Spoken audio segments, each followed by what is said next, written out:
think the best way to get a head start on being a film composer is the most obvious. Listen.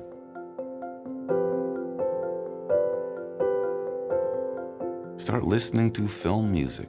Start trying to divide your attention when you watch filmed entertainment between the picture and the music, which is a real interesting and not easy skill, which took me a while to figure out how not to be consumed by the story and the actors and the picture that was on this massive screen in front of me, and sort of take my attention back a little bit to think, what's the music that's going on right now?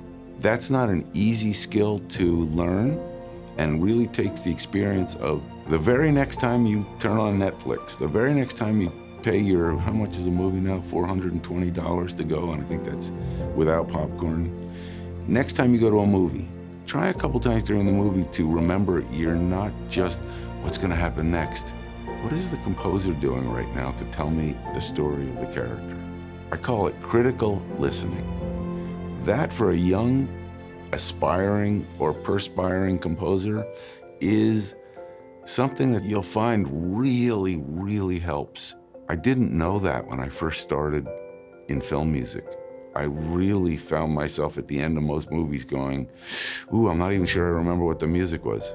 I still can do that if a movie is so incredible that I now need to go back and see it again to start listening to music. Because there's some movies, there's no question, we all look at and go, I can't wait to see what happens next. Is he gonna kill her?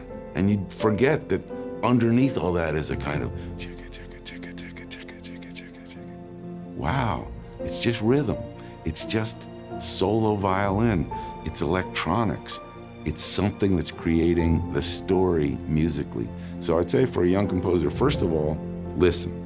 Secondly, not a terrible idea to explore some software options that might be interesting. All those great programs out there, Logic, Performer, Cubase, Pro Tools. Yeah, play with them. They're free packages sometimes that the software makers make as introductions. Maybe you have a friend that knows how to work Pro Tools and you spend an afternoon, show me that stuff.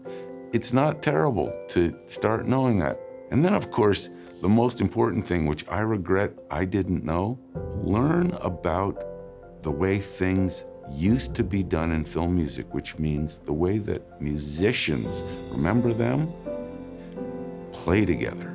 That is a huge skill forever in film music, understanding how to write and listen to an orchestra, a rock band, a jazz band, a klezmer band, a polka band.